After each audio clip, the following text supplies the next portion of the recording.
Dear friends, हमारा आज का टॉपिक है usage of used to, be used to and get used to. Used to, be used to and get used to, इन तीनों में क्या फ़र्क है आज हम डिटेल में पढ़ेंगे। नंबर 1, यूज्ड टू, वो काम जो हम गुज़रे हुए वक्त या माजी में करते थे पर अब नहीं करते, या वो काम जो हम गुज़रे हुए वक्त या माजी में नहीं करते थे पर अब करते हैं।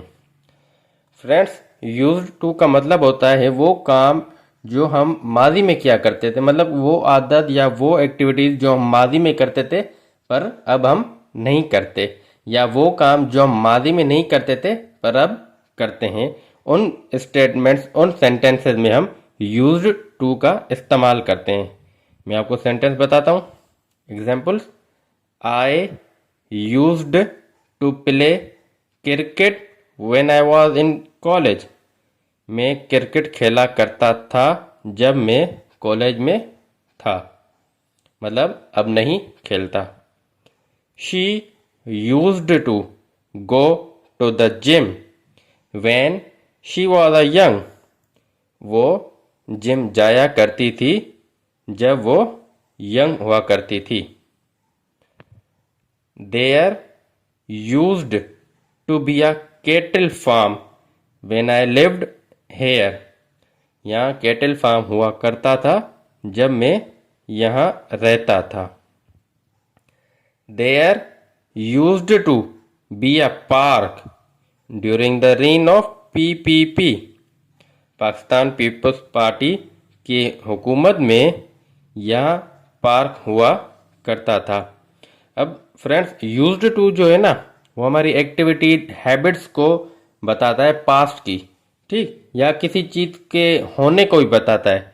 जैसे यहाँ तो हैबिट बता दी, यहाँ भी हैबिट बता दी, और यहाँ किसी चीज़ के होने को बता रहा है कि यहाँ कैटल फार्म हुआ करता था जब मैं यहाँ रहता था, मतलब कि होने को बता रहा है, और यहाँ एक्टिविटी को बता रहा है। यूज टू किसी भी एक्टिविटी या किसी भी आदत को बताने के लिए इस्तेमाल होता है जो हम माजी में करते थे पर अब नहीं करते, और यूज टू किसी भी चीज़ के होने को बताता है पास्ट में। ठीक है फ्रेंड्स। अब है usage of did in this case, मतलब कि इस यूज टू में डिड का इस्तेमाल। जब भी जुमले में डिड का इस्तेमाल होगा तो वर्ब की फर्स्ट फॉर्म इस्तेमाल होगी। यही बात मैं आपको पहले वाले सेंटेंसेस में भी, पहले वाले टेंसेस में भी बता चुका हूँ कि जब भी जुमले में डिड का इस्तेमाल होगा तो वर्ब की फर्स्ट फॉर्म इस्तेमाल होगी। मिसाल के तौर पर examples: I did not use to eat bitter gourd but now I eat, मतलब मैं करेला नहीं खाता था पर अब मैं खाता हूँ। मैंने आपको बताया था कि यूज टू इस्तेमाल होता है वो एक्टिविटीज़ या वो काम जो हम माजी में करते थे पर अब नहीं करते, और दूसरा मैंने आपको ये भी बताया था कि वो काम जो हम माजी में नहीं करते थे पर अब करते हैं।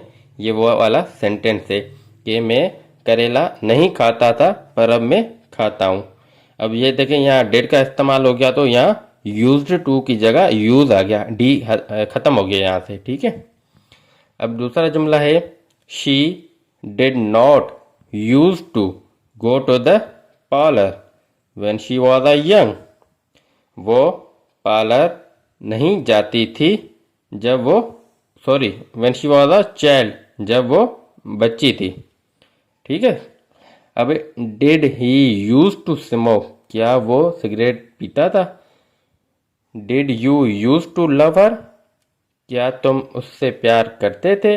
देखें, यहाँ डिड इस्तेमाल हो गया तो यहाँ यूज की जगह यूज हो गया, डी रिमूव हो गया। अब कुछ पॉइंट्स हैं यूज्ड टू के। Used two is use for the past. ये जो यूज्ड टू होता है ये सिर्फ माजी के लिए इस्तेमाल होता है। It is use to do something और बी समथिंग। ये जो इस्तेमाल होता है कोई चीज़ करने के लिए या किसी चीज़ के होने के लिए। जैसे मैंने बताया कि यूज टू डू समथिंग मतलब कोई काम करने के लिए। जैसे मैं क्रिकेट खेलता था जब मैं कॉलेज में था, एक्टिविटी बता दी, हैबिट बता दी, मतलब काम बता दिया, डू, ठीक। और बी समथिंग मतलब कोई चीज़ होना। जैसे मैंने आपको वहाँ बताया कि यहाँ कैटल फार्म हुआ करता था जब मैं यहाँ रहता था, ठीक। और तीसरा पॉइंट है, in this case first form of verb is used with use to. Use to के साथ हमेशा वर्ब की फर्स्ट फॉर्म इस्तेमाल होगी। फ्रेंड्स, अब हमारा दूसरा है बी यूज्ड टू। बी का मतलब होना एग्जिस्टेंस, मतलब किसी की मौजूदगी को बताता है। एग्जिस्टेंस में क्या हो सकता है, इज, एम, आर, मतलब कि ये प्रेजेंट हो सकता है। Was, were, past. It is used for the present and past. Be use to इस्तेमाल होता है माजी के लिए भी और मौजूदा वक्त के लिए भी। बी यूज टू उन चीज़ों के लिए इस्तेमाल होता है जो चीज़ें हमारे साथ फेमिलियर हो, नॉट स्ट्रेंज मतलब स्ट्रेंज ना हो, कस्टम हो, कंफर्टेबल हो, मतलब हम किसी चीज़ के आदी हो, हमारे लिए कोई नई चीज़ ना हो, हम उनसे मतलब हैबिचुअल और फेमिलियर हो, उनके लिए बी यूज टू इस्तेमाल होता है। बी का मतलब आपको पता है ना, is, am, are and was, were, ठीक।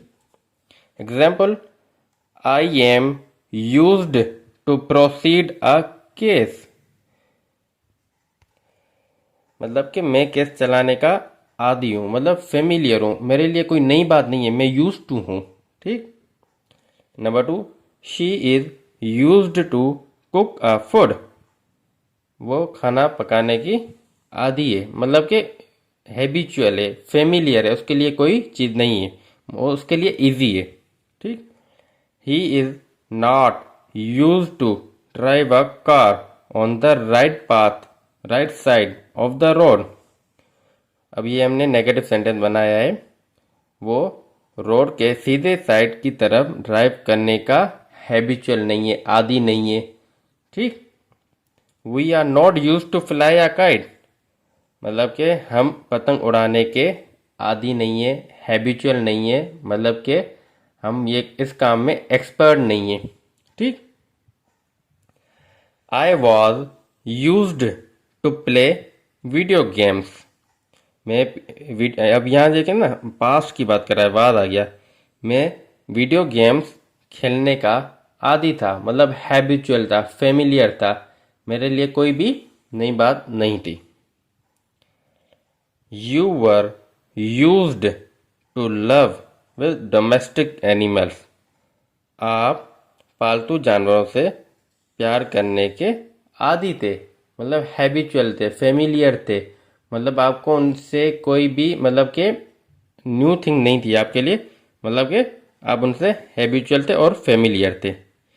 जो चीज़ें फेमिलियर हो, स्ट्रेंज ना हो, जिन चीज़ की हमें आदत हो या जिन चीज़ों में हम एक्सपर्ट हों, उनके लिए हम इस्तेमाल करते हैं use to. I am use to, he is use to, she is use to, we are use to, समझ गए। यूज टू है, बी यूज टू मतलब इज, एम, आर हो या वाज, आर हो, उसके साथ यूज टू आए मतलब वो काम जिन कामों में हम एक्सपर्ट हों, फेमिलियर हों, हैबिचुअल हों और हमारे लिए स्ट्रेंज ना हो। अब इसी का ही एक सवालिया जुमला है, are you use to draft a case, क्या आप केस बनाने के आदी हो, मतलब हैबिचुअल हो, मतलब कि एक्सपर्ट हैं, ठीक है sir. Was he use to fry an egg, क्या वो अंडा फ्राई करने की आदी है, मतलब एक्सपर्ट है या माहिर है, इसके लिए हम यूज टू इस्तेमाल करते हैं। अब तीसरा है हमारा get use to. Get use to किन के लिए इस्तेमाल होता है, स्ट्रेंज फॉर मी, मतलब कि कोई नई चीज़ हो हमारे लिए, बट विल नॉट बी या न्यू, मतलब कि हमेशा नई नहीं रहेगी, क्योंकि हम उससे हैबिचुअल और फेमिलियर हो जाएंगे, हम वो काम सीख जाएंगे। मिसाल के तौर पर पहले मैं आपको बताऊं, it is used for past, present and future, ये माजी, मौजूदा और आने वाले वक्त के लिए इस्तेमाल होता है। Example, I am getting used to lots of noise, मुझे शोर सुनने की आदत पड़ रही है। I got used to travel long distance by bike. मुझे लंबा सफ़र बाइक पर तय करने की आदत हो थी। मतलब ये पास की बात कर रहा है। I will get used to clean my room. मुझे अपना रूम साफ करने की आदत हो जाएगी। फ्रेंड्स, एक बार मैं फिर से रिपीट करता हूँ। यूज्ड टू हम इस्तेमाल करते हैं माजी के लिए, गुजरे हुए वक्त के लिए। ये उन कामों के लिए इस्तेमाल होता है, वो काम जो हम गुजरे हुए वक्त में करते थे पर अब नहीं करते, या उन कामों के लिए इस्तेमाल करते हैं जो हम गुजरे हुए वक्त में नहीं करते थे पर अब करते हैं। ठीक। और इसमें जब हम नेगेटिव या सवालिया जुमला बनाएंगे या नेगेटिव जुमला बनाएंगे तो इसमें डिड का इस्तेमाल होगा। और जब भी डिड का इस्तेमाल होता है तो वर्ब की फर्स्ट फॉर्म आ जाती है, मैंने आपको बताया है। जब भी हम डिड का इस्तेमाल करेंगे तो यूज्ड की जगह यूज हो जाएगा। ठीक है फ्रेंड्स। और ए, और यूज टू जो होता है वो उन कामों के लिए इस्तेमाल होता है, या किसी काम के करने के लिए इस्तेमाल होता है, या किसी चीज़ के होने के लिए इस्तेमाल होता है यूज टू। और यूज टू में हमेशा वर्ब की फर्स्ट फॉर्म इस्तेमाल होती है आफ्टर यूज टू के बाद। ठीक। दूसरा वर्ड है हमारा बी यूज्ड टू। ये हमारे प्रेजेंट के लिए भी इस्तेमाल होता है और पास्ट के लिए भी इस्तेमाल होता है। और बी यूज टू उन कामों के लिए इस्तेमाल होता है जो हमारे लिए स्ट्रेंज ना हो, जिनके साथ हम हैबिचुअल हों, फेमिलियर हों, एक्सपर्ट हों, माहिर हों। उन कामों के लिए हम बी यूज टू का इस्तेमाल करते हैं, और ये पास्ट और प्रेजेंट के लिए इस्तेमाल होता है। तीसरा है हमारा गेट यूज टू। ये गेट यूज टू जो होता है उन कामों के लिए इस्तेमाल होता है जो हमारे लिए नए हों, पर ये काफ़ी अरसे तक हम नए नहीं रहेंगे क्योंकि हमें इन कामों की आदत पड़ जाएगी। और ये प्रेजेंट के लिए भी यूज़ होता है, पास्ट के लिए भी यूज़ होता है, और फ्यूचर के लिए भी यूज्ड होता है। ठीक है फ्रेंड्स।